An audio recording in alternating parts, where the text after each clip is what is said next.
De septembre à novembre 2015, la Bibliothèque départementale de la Somme a organisé, avec le soutien de la DRAC et de la région, une résidence d'auteurs dont le thème retenu cette année était « La philo pour tous ». C'est Alain Guyard, grâce aux éditions Le Dilettante, qui a accepté notre invitation. Je m'appelle Alain Guyard, Alain Guyard, je viens de Nîmes. Donc je m'appelle Guyard, je viens de Nîmes. Dans une vie antérieure, j'ai fait des études de philosophie. En accord avec l'auteur, nous avons fait le choix de proposer des ateliers d'échange et de discussion. Ah oui, parlons-en. Ouais. C'est comme ça que je vous ai connu. Oh. Il y avait un article sur vous, sur la parution de votre livre. Ah, oui. Laquelle La soudure. La soudure. Vous le connaissez, le livre? Oui, un petit peu, ouais. Oui, je suppose que vous le connaissez. Mon nègre me l'a montré pour que je signe le... J'ai vraiment adoré ce qu'il a écrit. L'article, non, j'ai pas vu l'article, non. C'est sur quoi que vous l'avez vu l'article? Dans Paris Match. Sans rire. Mais voilà. Dans Paris Match. Oui. Pour de vrai? Il va repartir tellement... il va être choqué. Déprimé. Donc on avait décidé de venir faire ces séances. Et puis je lis cet article dans Paris Match. Je l'envoie à Marie-France, bien entendu. Et puis je dis, non mais tu te rends compte? Ce qu'on va aller voir, tu te rends compte ce mec? Mais c'est vraiment ça. À cette occasion, nous nous sommes rendus dans les médiathèques de Holt. Alors ça s'intitule De haut vol, des personnages bien comme il ne faut pas, et un livre criard, vulgaire, agressif et disproportionné, comme une jeune femme saoule qui accouche debout. C'est l'auteur qui le dit, et ça vaut toutes les 4e de couverture. Quand vous lisez ça, vous avez envie de lire le bouquin? Oui. Eh ben moi non. Entre les deux, Outrebois. avoir plein de passion, de désir, et puis essayer aussi de les contenir. Eh ben mon pauvre Jean-Michel, tu dois pas être à la fête, hein? Domaran Pontieux. C'est comme ça qu'il va apprendre.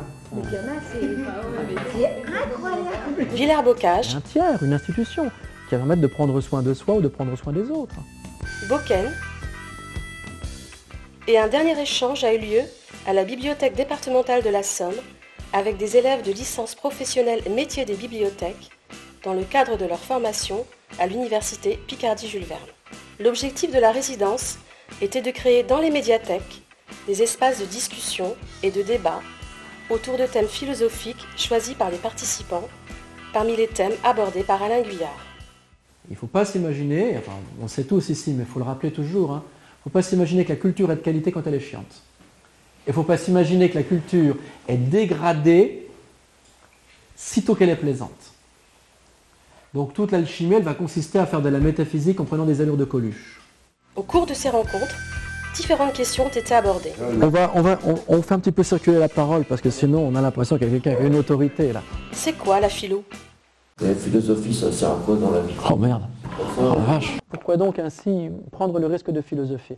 Pourquoi donc en finir avec les autorités spirituelles ou politiques, les sophistes ou les tyrans qui décident de nos vies? C'est ça au fond, hein, le pari socratique. Pourquoi vouloir en finir avec ceux auprès desquels nous déléguons le pouvoir sur nos existences? Peut-être que la réponse, elle est là, finalement, elle tient en peu de choses. C'est lorsque je philosophe, lorsque j'arrête de déléguer à autrui le pouvoir sur ma vie, lorsqu'enfin je prends soin de mon existence, lorsqu'enfin je décide d'être le meilleur ami de moi-même, lorsqu'enfin j'assume pleinement mon existence, lorsqu'enfin je deviens le meilleur compagnon de moi-même, à ce moment-là, je peux devenir l'amoureux du monde. Et à ce moment-là seulement. Et c'est peut-être cela, l'enseignement de la philosophie, que d'oser devenir enfin l'amoureux du monde.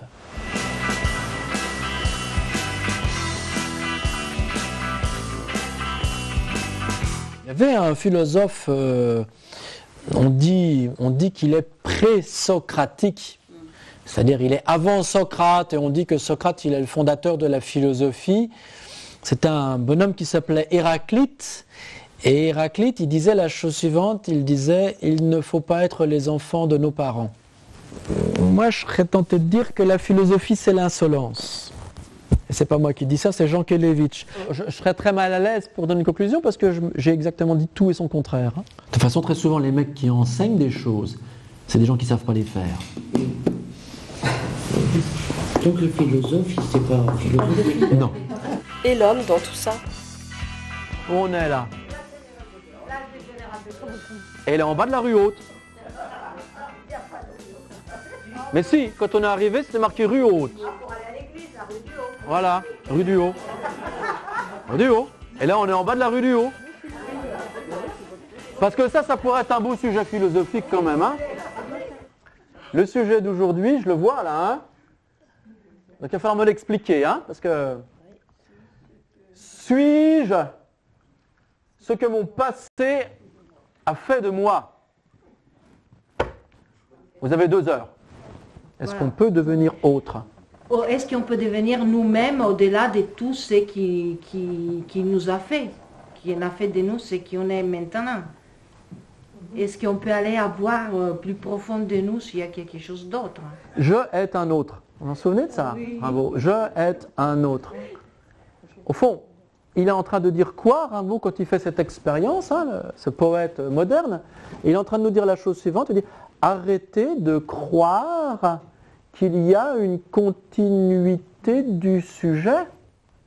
Arrêtez de croire que je est identique à lui-même du début jusqu'à la fin de sa vie et qu'il y a un destin qui soit religieux ou socio-culturel qui fait qu'en définitive je suis condamné à être fidèle à ce je du début jusqu'à la fin de ma vie. » Et au fond, peut-être ce que Rimbaud essaie de dire avec cette expression, je est un autre, ben il est en train de nous dire en définitive, à la question suis-je ce que mon passé a fait de moi, il est encore même peut-être plus radical que vous tout à l'heure, monsieur, en train de dire cette question elle n'est pas du tout recevable, cette question je ne l'accepte pas, parce que je soutiens moi que le je, il n'est pas identique à lui-même. Le je, il est le fruit d'une évolution. Mais justement, comme il disait un personnage, c'est un philosophe, il disait, on ne se baigne pas 2 fois dans les mêmes fleuves. Déjà parce que les fleuves ils changent, mais parce que nous aussi on change.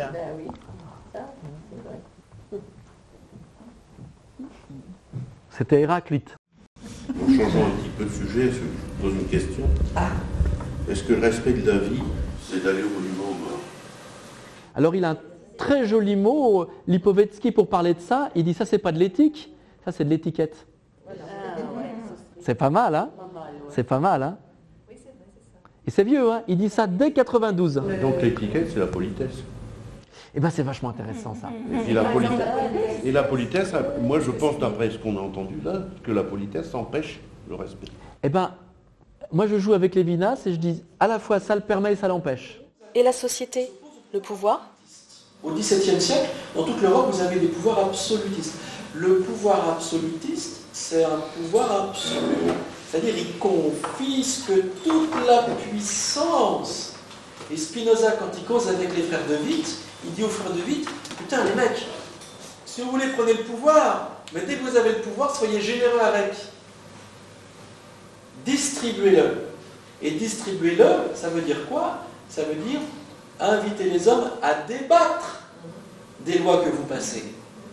Le pouvoir libéral est un pouvoir qui accorde aux citoyens et à la société le droit, le pouvoir de contester, d'interroger, de critiquer, d'améliorer les lois qui sont annoncées par ce pouvoir.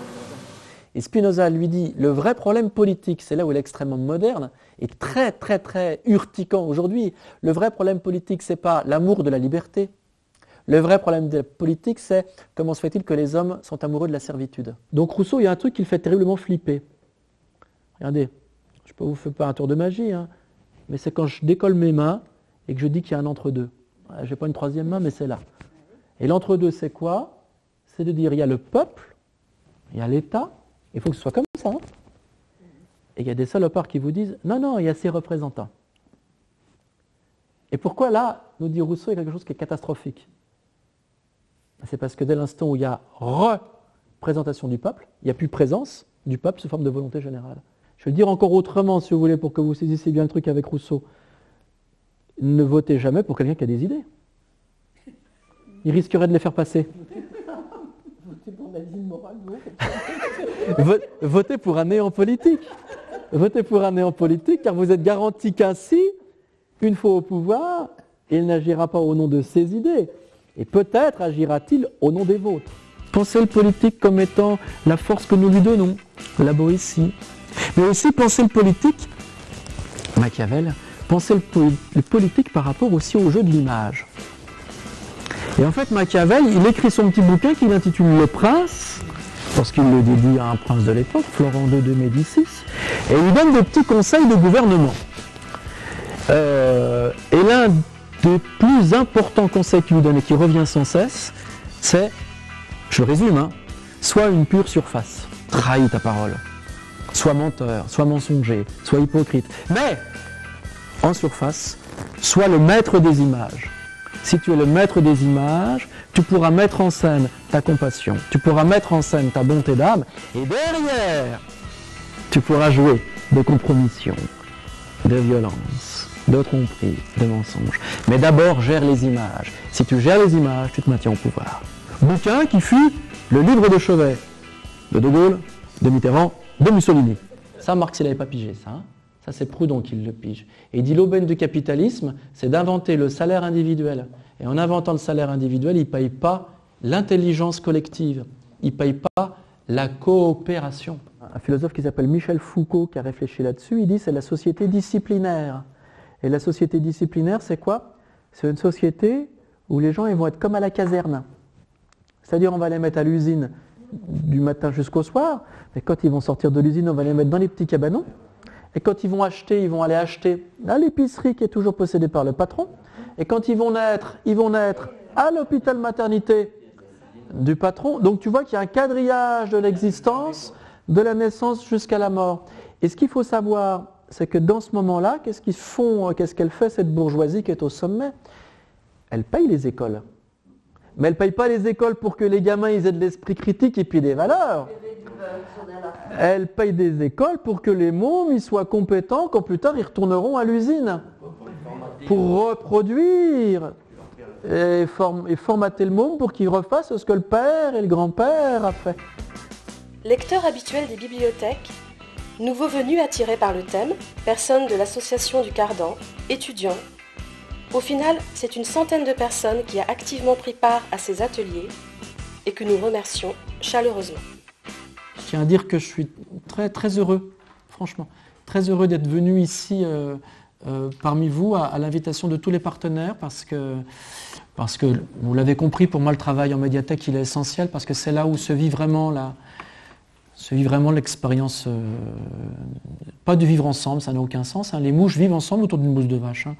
L'expérience du vivre en commun, il y a du vivre en commun qui se joue en médiathèque. Et je ne crois pas qu'il y a d'autres espaces, sinon en médiathèque et dans les métiers qui sont les métiers du livre, que peut se jouer cette expérience de vivre en commun. Donc souvenez-vous toujours que c'est les livres qui nous délivrent. Merci à vous.